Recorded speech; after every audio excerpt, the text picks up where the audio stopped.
This is what I'm talking about when I say the white Jews got some power behind them and how they run everything.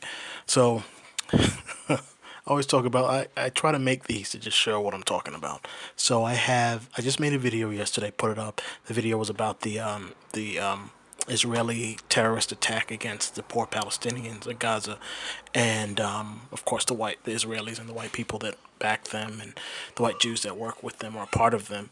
They've been trying to ban and block people from talking about those things. So I put the video up and I go online today just to check.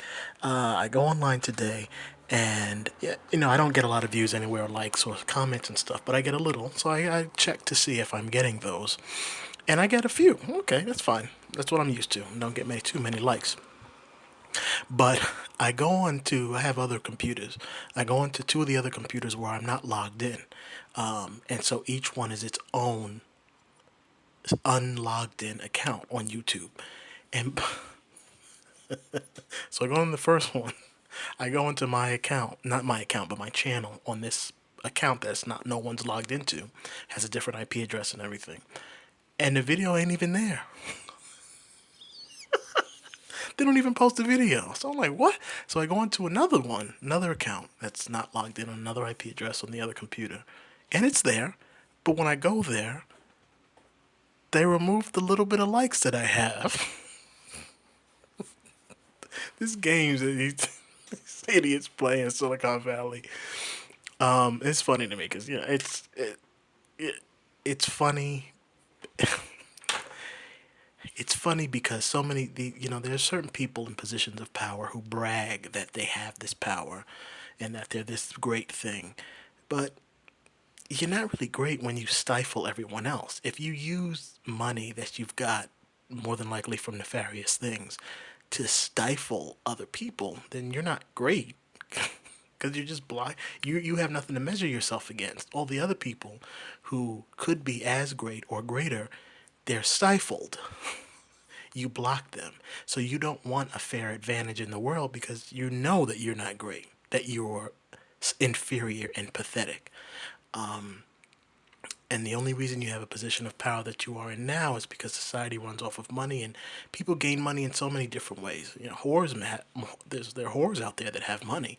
Doesn't mean that they're great people. Uh, just because you got access to money by doing unscrupulous or deranged things to get access to the money. Okay, well, you have money and access to power, but you just have access to power. You are not a great person. You are not great. You are apparently these pathetic, inferior pieces of garbage. And so you have to work to stifle other people and to hold other people back because you don't want equality. Because if you did have equality, all these other people would rise up and overshadow you, and then you would be revealed to be the piece of pathetic garbage that you really are. So I just wanted to make this is going to be the Power of White Jews part 3. Every time I put something out that talks negatively about white people in positions of power who happen to practice Judaism, it always gets throttled somehow, suppressed somehow, or played with.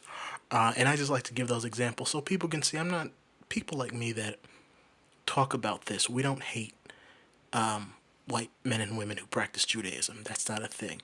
But there is a group of white men and women out there in the world who do some sick demonic stuff and some really pathetic things, and they just happen to practice Judaism. And so people like me, we talk about it, and I want to give examples to kind of show we're not just pulling this out of our ass. It's little things like this to much bigger things that they do in the world. But yeah, you know who is in power when what is the saying? You know someone is in power when you can't talk bad about them. You can't say anything that disparages them, even if it's the truth, without that being erased or you being punished. And we know which groups out there aren't allowed to be talked about, and they're the ones in power.